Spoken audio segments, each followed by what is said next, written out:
大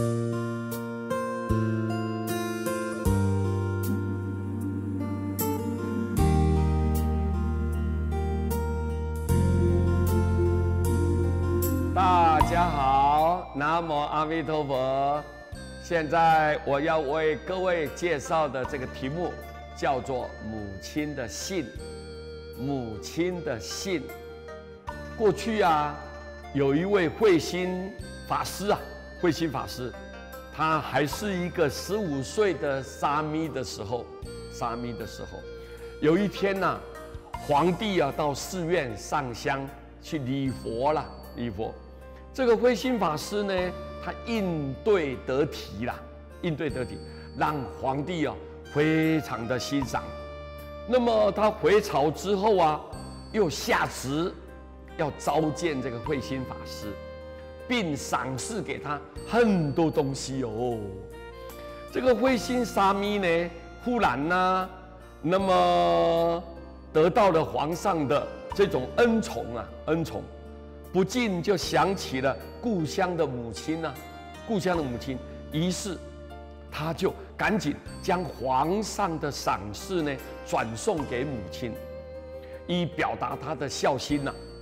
那么母亲收到之后啊，就写了一封信给慧心沙弥呢。他信上就说了：“哎呀，你今天能得到皇上的赏赐，我做母亲的当然十分的欢喜。只是我当初送你去出家学道啊，并不希望你做一个流连在名利场所中的一个俗人啊，而是希望你做一个有修有证的一个修行人。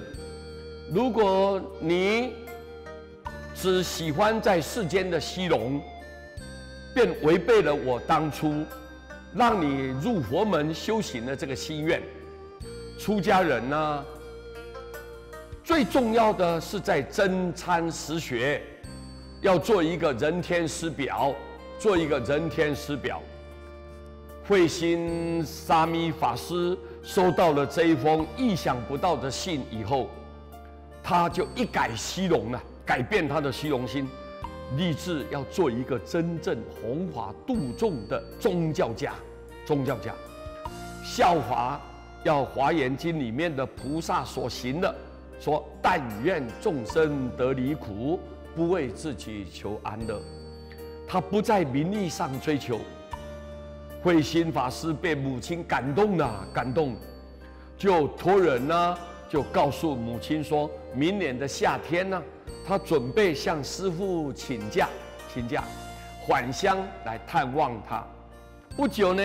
母亲呢，突然又来信，又告诫他说：“我既然呢送你出家入道啊，